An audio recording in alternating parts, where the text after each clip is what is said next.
भोले बाबा पत्थर में पार्वती के चक्कर में, भोले बाबा पत्थर में पार्वती के चक्कर में। भगवान सारुआ है इतना आप शब्द बोला था वह तो देखी तो। भोले बाबा पत्थर में पार्वती के चक्कर में। कहा था भोले बाबा पत्थर में पार्वती के चक्कर में।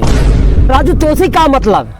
अरे राजू भैया हमसे मतलब ना है नहीं, लेकिन ई बतावा एका का कह सका था कि हमारे बाबू हमारे माई चक्कर में बाटे कह सका था? नहीं भैया। अच्छा जब उनका ना कह सकता वो तोहरे बाबुओं बाबू है, पूरे संसार के बाबू है, उनका कैसे कह दिए?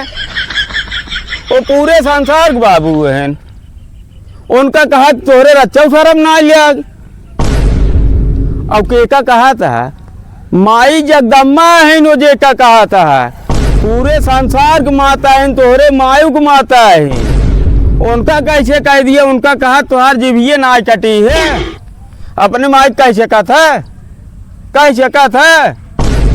नहीं भैया हाथ जोड़ते ही गलती हुई है, हम बहुत अशब्द बोल दे सही है, अब ही मेरे समझ में आ गया। भोले बाबा गाना गावे एक बात बहुत गाना है राजू, गावत रास्ता धरे सावन चला था काजे को उनकर भजन गावत चला राजू, ई कुल कौन गाना है?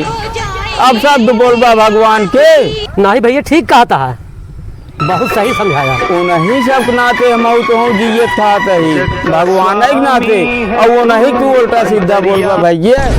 अब समझ में आ भैया हम सही कहते ही। हाँ भैया जो समझाया पूरा समझ गए भाई। अब भैया प्रेम से बोला हर हर महादेव, हर हर महादेव, जय शिव, जय शिव, हर हर बम बम, हर हर महादेव। चला प्रेम से भजन गावत जा भैया, घर में नहीं न्याय।